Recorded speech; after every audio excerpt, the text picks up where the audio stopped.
வணக்கம். வெற்றிவேல் முருகனுக்கு அரோகரா.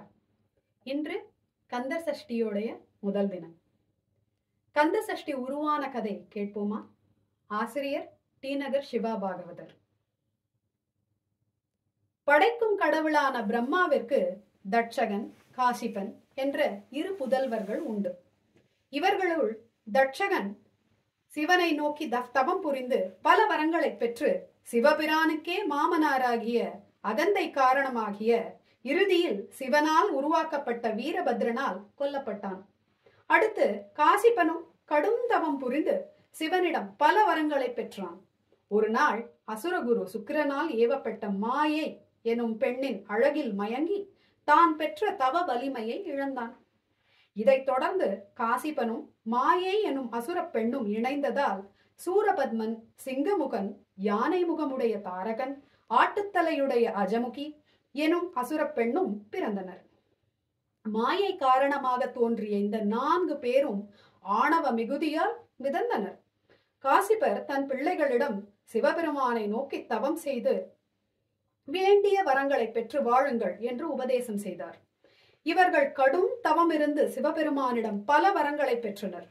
இவர்களுள் சூரபத்மன் சிவனை நோக்கி கடும் தவம் புரிந்து 108 யுகம் உயிர் வாழவும் 1008 அண்டம் அரசாளவும் இந்திர ஞாலம் என்னும் தேரையும் வரமாக பெற்றான்.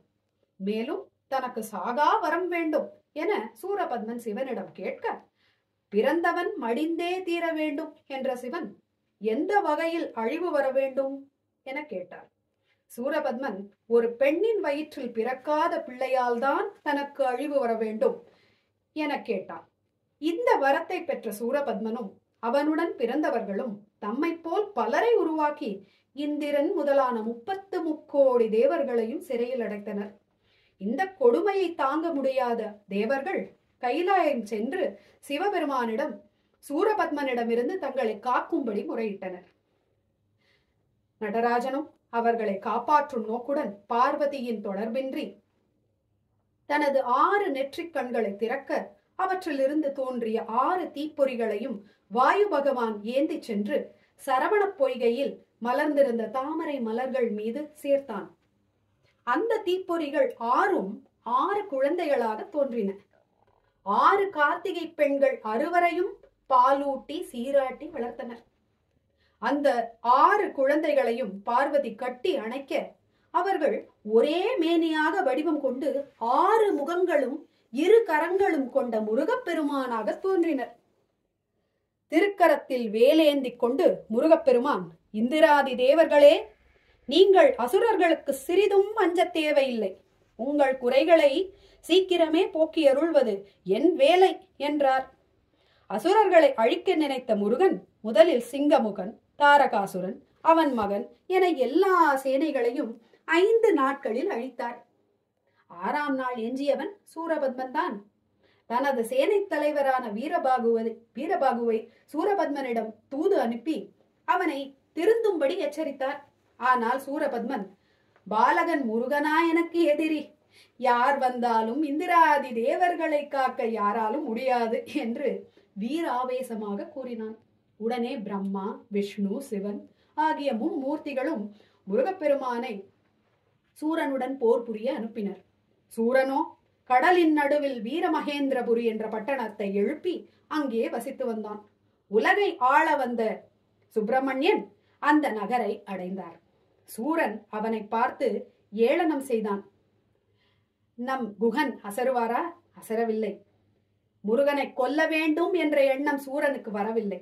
காரணம், ஒரு சிறுவனை கொல்வது தன் வீரத்திற்கு இழுக்கு, அது பாவம் என்றும் அவன் கருதினான். அந்த கல்லுக்குள்ளும் இருந்த ஈரத்தை கண்டு நம் சிவன் மகனும் அவனை கொல்லாமல் ஆட்கொள்ள முடிவெடுத்தார். தன் விஸ்வஸ்வரூபத்தை அவனுக்கு காட்டினார். அதை பார்த்தவுடன் சூரனின் ஆணவம் மறைந்து ஞானம் பிறந்தது.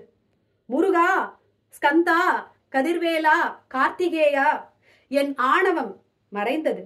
உன்னை பயமுறுத்த கடலாய் மாறினேன். அந்த கடலின் வடிவாகவே நான் இங்கு தங்குகிறேன். உன்னை வணங்க வரும் பக்தர்கள் என்னில் நீராடியதுமே ஆணவம் நீங்கி உன் திருவடியே கதி என சரணமடையும் புக்தியை பெற வேண்டும் என்றான். ஸ்கந்தனும் அந்த வரத்தை அவனுக்கு அளித்தார். அதன் பிறகு தன் ரூபத்தை சுருக்கி சூரனுக்கு ஞாபக மறதியை உண்டாக்கினார் தண்டாயுதபாணி. சூரனுக்கு ஆணவம் தலை தூக்கவே அவன் மாமரமாக மாறி அவரிடமிருந்து தப்ப முயன்றான். முருகப்பெருமான் தன் தாய் உமாதேவியிடம் ஆசி பெற்று வாங்கிய வேலாயுதத்தை மாமரத்தின் மீது விடுத்தார். வேல் பட்டதும் மாமரம் இரண்டாக பிளந்து ஒரு பாதியை மயிலாகவும் மறுபாதியை சேவலாகவும் மாற்றிய முருகன் தனது வாகனமாகவும் கொடி சின்னமாகவும் ஆக்கினார். இந்த பக்தனை ஆட்கொள்ளும் சம்பவமே சஷ்டி விரதம். ஐப்பசி மாச தீபாவளி அமாவாசையின் பின், அதாவது வளர்பிறை பிரதமை முதல் ஆரம்பித்து 6ஆம் நாளான சஷ்டி திதி வரையிலான 6 தினங்களும் அனுஷ்டிக்கப்படும்.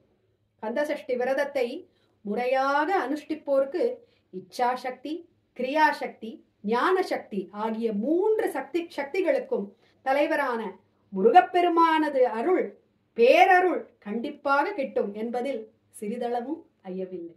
வெற்றிவேல் முருகனுக்கு அரோகரா.